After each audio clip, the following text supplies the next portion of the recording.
Bismillahirrahmanirrahim. Assalamualaikum warahmatullahi wabarakatuh. Selamat datang di dalam mata kuliah Faal. Sesi kali ini kita akan lanjutkan sistem endokrin, fokus pada kelenjar gonad. Kelenjar gonad ada dua ya. Di sini ada pria dan wanita. Pada pria yaitu testis, sedangkan pada wanita ovarium. Kita memiliki 23 pasang kromosom, di mana satu pasang kromosomnya adalah kromosom seks. Kromosom seks mengandung informasi genetik yang mengarahkan perkembangan seksual. Pada manusia, gen-gen kromosom Y mengandung proteinnya itu lebih sedikit dibandingkan dengan kromosom X, yang jauh lebih banyak, yaitu sekitar 1.500 protein. Jadi memang kromosom Y ini relatif lebih kecil dibandingkan kromosom X. Kita coba ingat ya kembali bagaimana hormon ini terutama regulasi ya, bagaimana hormon gonad itu diregulasi oleh sekret yang dihasilkan hipotalamus dan pada akhirnya mempengaruhi kelenjar pituitari anterior. Kita perhatikan ada jalur di sini, ada sinyal dari otak, kemudian mempengaruhi hipotalamus, kemudian hipotalamus melepaskan gonadotropin releasing hormone. Hormon yang sifatnya menstimulasi pelepasan gonadotropin ya. Dilepaskan, kemudian sekret ini mempengaruhi kelenjar pituitari anterior, dan selanjutnya kelenjar pituitari anterior melepaskan hormon gonadotropin. Ketika disekresikan di sistem peredaran darah, itu sudah ada mekanisme feedback ke otak ya, apakah terus distimulasi atau diberikan informasi negatif feedback ya. Nah, itu sudah berlangsung. Perilaku itu dipengaruhi oleh hormon gonad yang bekerja di otak kita. DNRH tadi selanjutnya mempengaruhi kelenjar gonad. Pada pria berarti akan mempengaruhi testis ya, yang akan menghasilkan androgen ya. Kemudian kelenjar gonad pada wanita itu dikenal dengan istilah ovarium, nanti akan melepaskan estrogen dan progesteron, dan akhirnya nanti mempengaruhi jaringan yang ada di tubuh. Kita lihat ada mekanisme positif maupun negatif yang akan mempengaruhi pelepasan hormon. Fungsi gonad. Nah, pertama terkait dengan produksi sperma atau ovum. Kalau testis dia menghasilkan sperma, sedangkan pada ovarium akan dihasilkan ovum. Yang kedua itu adalah sekresi hormon. Pada pria testosteron ya, kemudian pada wanita estrogen dan progesteron.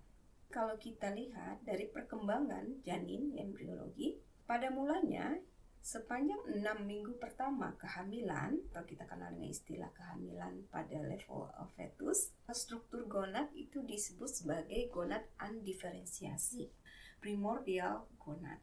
Jadi belum terdiferensiasi apakah gonad ini akan mengacu kepada anak laki-laki atau perempuan. Kalau dilihat di perkembangannya, gonad ada bagian korteknya, ada bagian yang medula. Bagian kortek ini akan berpotensi mengarah kepada perkembangan ovarium. Sedangkan bagian medula itu akan mengarah kepada perkembangan testis. Terus bagaimana? Faktor apa yang menentukan? Ada yang namanya gen SRY. Ya. Gen SRY ini itu terdapat di kromosom Y. Ya. Jadi penentunya itu adalah di kromosom Y. Ketika ada gen SRY ini di kromosom Y, maka akan berfungsi untuk mensintesis protein SRY dan akhirnya menyebabkan perkembangan pada bagian medula, pada gonad primordial tadi. Dan pada akhirnya akan berkembang menjadi testis. Namun sebaliknya, jika tidak terdapat gen SRY ini, pada artinya tidak ada kromosom Y, berarti tidak akan terbentuk gen SRY. Sehingga yang terjadi adalah perubahan pada bagian kortek dari gonad primordial. Bagian kortek ini akan berkembang menjadi ovarium. Setelah 6 minggu barulah mulai ada efeknya. Yang tadinya undiferensiasi mulai terjadi diferensiasi. Keberadaan gen SRY ini mempengaruhi perubahan tersebut. Ada pembentukan duktus reproduksi. Ada bagian duktus, di sini ada yang disebut Wolffian system dan Mullerian system. Ini adalah bagian kortek, ini bagian medulanya. Nah, bagian kortek ini akan berkembang kalau tidak ada gen SRY, jadi ovarium. Jika ada gen SRY di kromosom Y tadi, maka maka bagian medula yang akan berkembang, sedangkan bagian korteks tidak akan berkembang. Wolffian system mengarah kepada pembentukan janin laki-laki, mulai terbentuk ductus-ductus yang lain, misalnya vesica seminalis, vas deferens. Mullerian system maka akan mengarah kepada anak perempuan. Mulailah dipersiapkan ada uterus, ya, ada vagina, ya, ada saluran oviduct atau saluran fallopian. Mulai diferensiasi itu akan jelas pada bulan ketiga daripada kehamilan. Diferensiasi itu misalkan pembentukan testis, ada sistem Mullerian dan ada sistem Wolffian. Pada pria, sistem Wolffian akan berkembang. Ketika sudah mulai aktif, tadi estradiol membentuk protein estradiol, kemudian mulai terbentuk ductus-ductus. Sistem yang tadinya mengandung dua ductus tadi, Wolffian dan Mullerian, satu persatu ada yang luruh atau mengalami degenerasi. Jika sistem Wolffian berkembang, maka Mullerian mengalami degenerasi. Testis mulai berkembang, mulai terbentuk testis. Kemudian yang satunya lagi kalau bentukan ovarium. Tidak ada testis, tidak ada hormon testikular, maka akan yang berkembang adalah sistem Mullerian. Wolffiannya akan mengalami degenerasi, kebalikan daripada sistem yang ada pada pria. Mulai terbentuk ductus, vas deferens, vesica seminalis, selanjutnya mulai terlihat testis. Nah, ini bagian luar atau skrotum. Demikian pada wanita ada uterus, ada saluran fallopian, kemudian ada vagina. Ketika sistem atau saluran internal sudah berkembang, maka mulailah bagian yang luar lagi, eksternal, genitalia, struktur reproduksi eksternal. Genitalia berkembang menjadi prekursor bipotensial, ya, bisa mengarah pada pria, pada wanita. 6 weeks after conception ini masih berbicara tadi undiferensiasi, ya, ada komponen kelenjar, ada bagian yang berkembang menjadi uretra, ada bagian lateral body, ini ada labioskrotal. Nah, ini akan berkembang jika menjadi pria, mulai pembentukan penonjolan akan terbentuk kepala testis, batangnya, dan skrotum, ya. Pada wanita yang eksternalnya apa? Ada klitoris, ada labia mayor, ada labia minor, ya. Kalau diamati itu comparable, ya, artinya dapat dibandingkan. Kalau misalnya di pria ada kepala penis, di wanita ada yang namanya clitoral hood. Bagian anatomi, ya, bagian internal terbentuk ductus-ductus, dan mulai ke eksternal maka ada organ eksternal, ada internal. Testis terdiri dari tubulus seminiferus dan sel-sel Leydig. Ini testis, di bagian dalamnya ini tidak terlihat, tubulus seminiferusnya tidak terlihat, harusnya ini. Kemudian sel-sel Leydig juga ada di dalam testis. Setelah testis ada saluran epididymis di sini, kemudian ada saluran atau ductus vas deferens, ya. Nah, ini nanti berkaitan dengan ductus ejaculatorius. Di area ini juga ada vesica seminalis, ada ureter di sini, kantong kemih, ya. Kalau pada pria itu menyatu, keluarnya urin sama semen, ya, cairan yang dihasilkan oleh testis yang mengandung sperma, ya, jika terjadi ejakulasi lewat sini juga. Ini ada kelenjar penis. Epididymis itu ternyata panjang sekali, ya, 6 meter. Meskipun kalau digambar pendek, ya. Perjalanan sperma dihasilkan oleh testis lewat epididymis 6 meter, lanjut lagi di sini, ya. Cukup jauh perjalanannya. Kelenjar gonad pada pria. Testis ada dua fungsi utamanya, menghasilkan sperma dan mensekresikan testosteron. Hormonnya namanya testosteron, komponen yang terkait dengan perkembangan spermatogenesis, istilahnya sperma, ya. Saluran yang ada pada testis, tubulus seminiferus, merupakan tempat terbentuknya sperma. Testis ada dua, ya, komponennya, tubulus seminiferus dan sel-sel Leydig. Sel-sel Leydig ini tersebar di antara tubulus seminiferus, menghasilkan testosteron dan androgen. Jadi perannya menghasilkan hormon. Hormon seks pria ini istilah umumnya androgen. Androgen juga dihasilkan oleh kelenjar korteks adrenal. Fungsi testosteron secara umum bertanggung jawab untuk membedakan sifat maskulinitas tubuh. Efeknya pada perkembangan seks primer maupun sekunder. Pada pria, anak laki-laki yang menjelang dewasa atau puber, ada pertumbuhannya makin jelas perbedaannya dengan anak perempuan. Mulai adanya rambut di area tertentu, ya kumis, ada di dagu, kemudian ada di ketiak, di area pubiks, ada perubahan suara, ada jakunnya di sini kelihatan, ya kulit, otot semakin kuat gitu. Ini yang membedakan dengan wanita.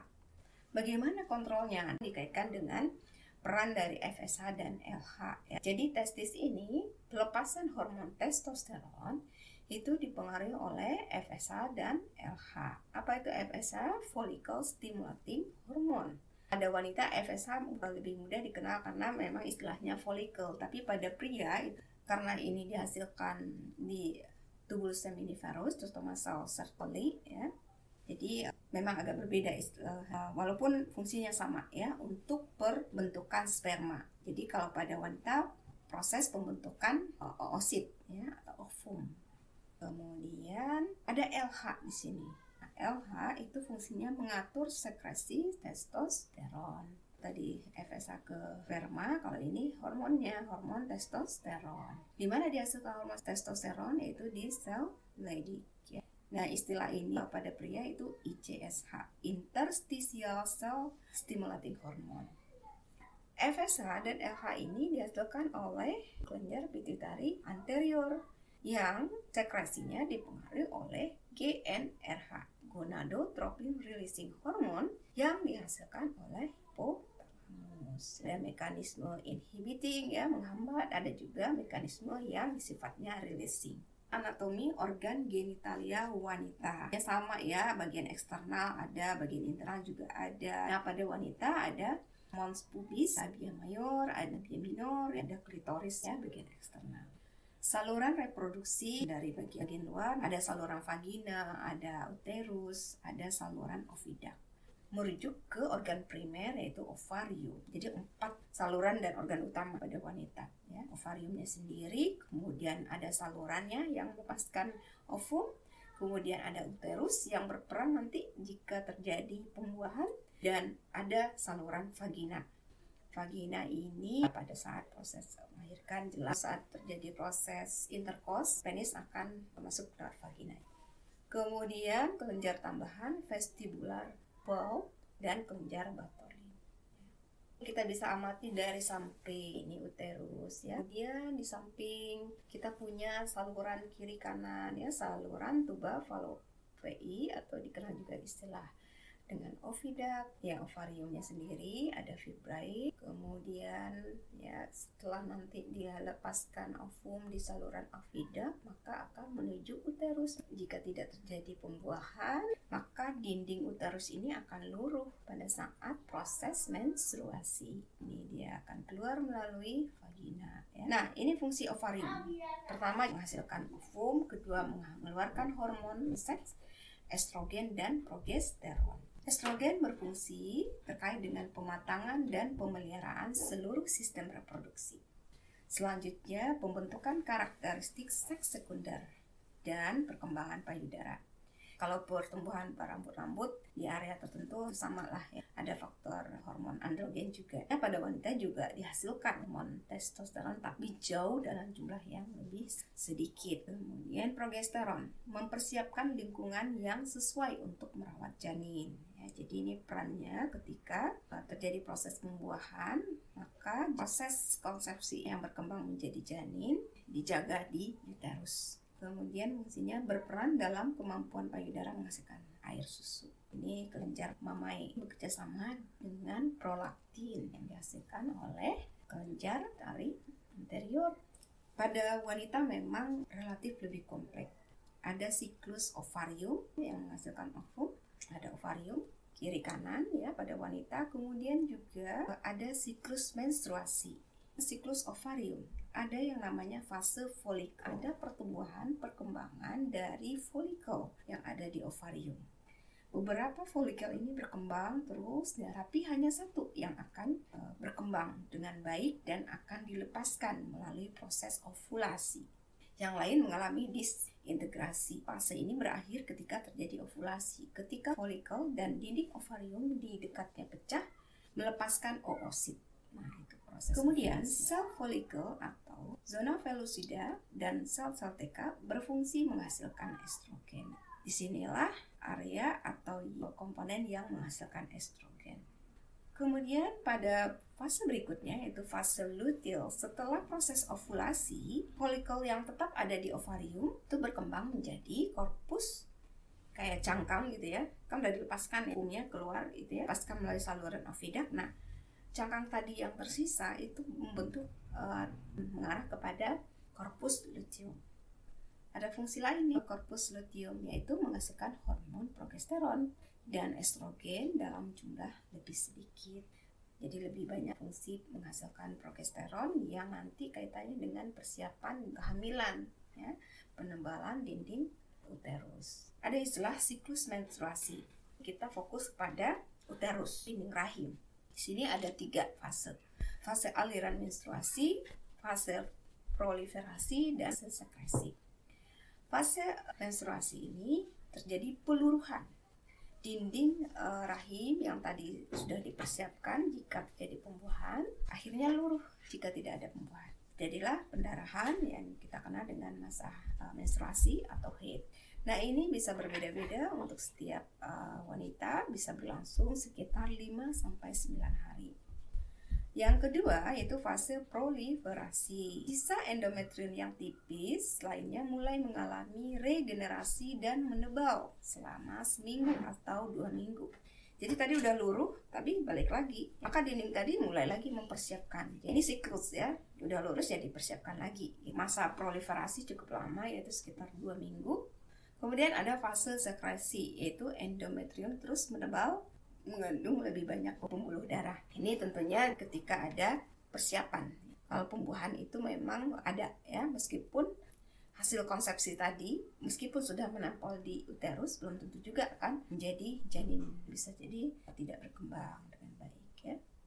Bagaimana proses kontrolnya? Sama halnya seperti di organ testis, di sini dikontrol oleh hipotalamus dan kelenjar pituitari. Kita amati. Ovarium ini melepaskan 2 hormon, kemudian juga pembentukan hormon. Jadi gonad ingat ada 2, menghasilkan hormon dan pembentukan sel ovum dalam hal ini. Di sini ada 2 ya, masing-masing. Kalau pembentukan ovumnya sendiri pasti akan dipengaruhi oleh FSH, sedangkan hormon yang dihasilkan itu lebih ke LH, dikontrol oleh LH. 2 hormon ini dilepaskan oleh pituitari, kelenjar pituitari anterior, di mana kerjanya dipengaruhi oleh GnRH yang dikontrol oleh hipotalamus. Gambar inilah yang terjadi selama siklus ya intermittent pada wanita, ada siklus menstruasi secara bersamaan terjadi. Nah, kita lihat satu-satu. Pada mulanya ini yang berkembang di organ ovarium. Terjadi pembentukan perkembangan folikel. Folikelnya bisa banyak, tapi yang berkembang hanya 1. Di fase ini, di dinding uterus, baru saja terjadi peluruhan. Dan selanjutnya mulai mempersiapkan penebalan lagi di uterus. Nah, pada fase ini, sel folikel itu menghasilkan sekret yang namanya estrogen. Sehingga kita bisa amati terjadi perubahan peningkatan level dari hormon estrogen. Di sini yang warna biru muda ini. Sementara progesteron masih sangat kecil tingkatannya di sini. Progesteron itu dihasilkan oleh korpus luteum ya. Pada fase ovulasi ya, ini kan dilepaskan nih ovum 1. Nah, pada saat pelepasan ini terjadi lonjakan hormon LH.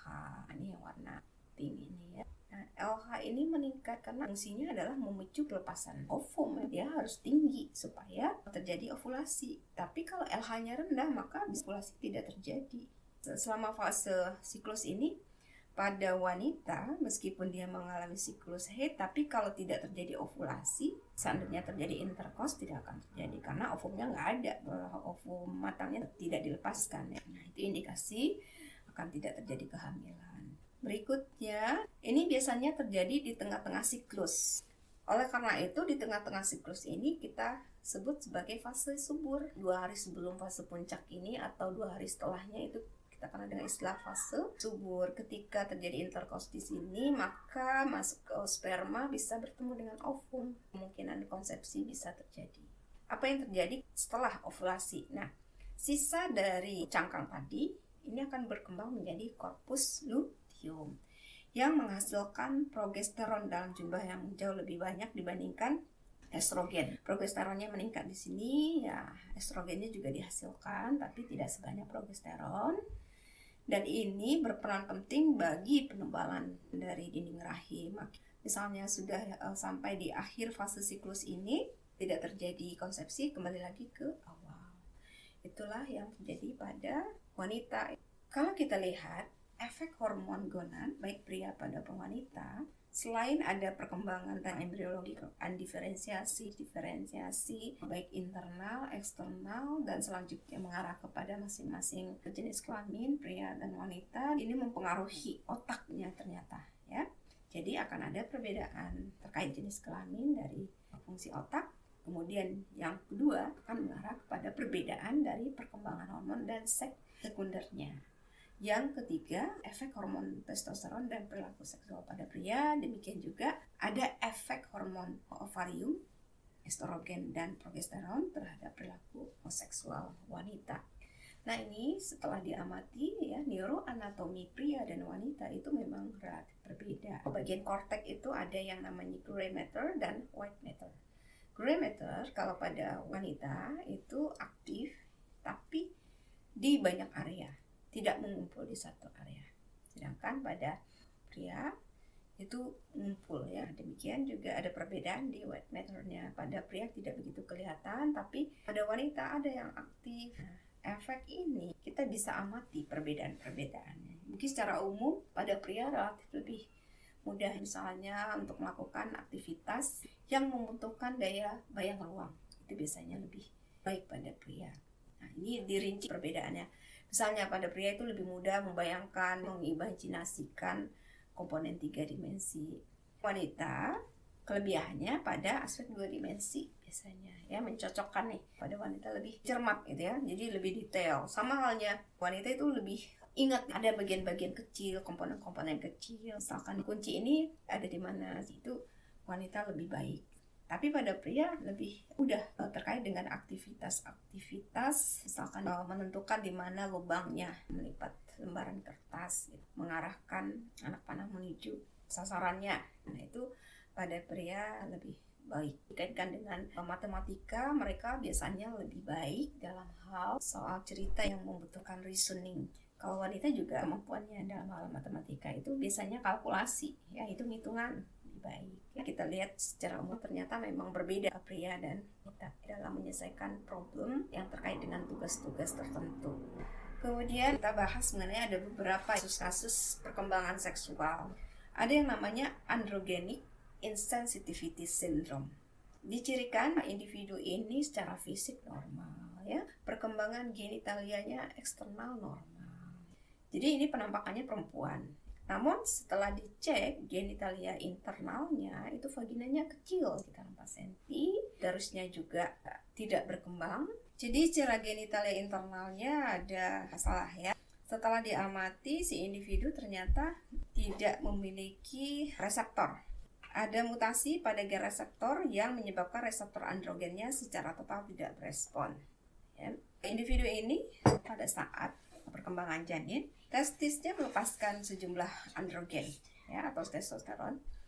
Namun ternyata tubuhnya tidak memberikan respon karena reseptor tadi tidak ada gennya. Terjadi mutasi pada gen reseptor tadi sehingga tidak ada proses efek dari testosteron tadi. Berarti sistem Wolffian-nya tidak berkembang. Yang berkembang justru Mullerian dan akhirnya perkembangan genitalia internal, eksternal mengarah kepada wanita. Namun setelah dicek gennya itu ternyata justru yang terdapat adalah kromosom Y gitu. Individu kromosom seksnya itu XY. Ini yang terjadi pada androgenetic insensitivity. Kemudian ada lagi kasus congenital adrenal hyperplasia ya. Ini terjadi ambiguitas dalam genitalia eksternal, terjadi hiperaktivitas dari kelenjar adrenal dan pelepasan androgen yang berlebihan. Kelenjar adrenal juga melepaskan sejumlah androgen. Individu ini pada mulanya tumbuh sebagai anak perempuan, tapi menjelang pubertas terganggu. Dia tidak muncul pembentukan payudara dan sebagainya, tapi lebih mengarah kepada perkembangan seks sekunder pria karena efek androgen yang berlebihan, disebut sebagai congenital adrenal hyperplasia. Kita bicara mengenai orientasi seksual, ketertarikan. Ada istilah homoseksual, heteroseksual, dan biseksual. Yang kita pahami secara normal di dalam masyarakat itu heteroseksual.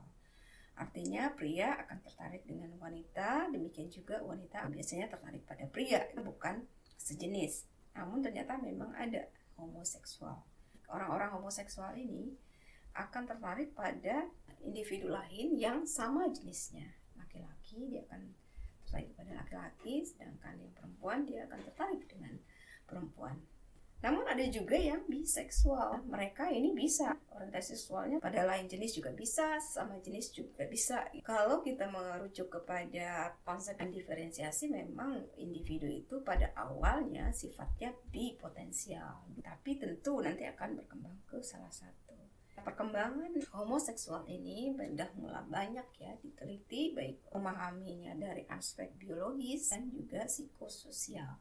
Masih ada kontroversi. Orang tidak benar-benar yakin bahwa itu karena faktor biologis, ada hormon dan anatomi. Tidak selalu, karena belum terbukti secara adekuat lah ya, demikian.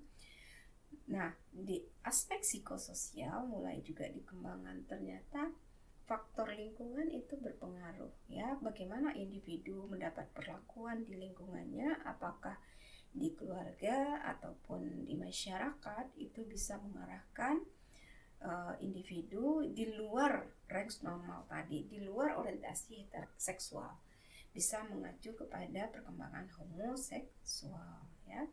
Nah, ini juga masih banyak diteliti ya. Tapi konsep ini diterima, bukan ditentang. Diterima artinya ada faktor lingkungan, ada faktor pengalaman yang terjadi pada individu sehingga individu mengarah kepada orientasi ya homoseksual ya.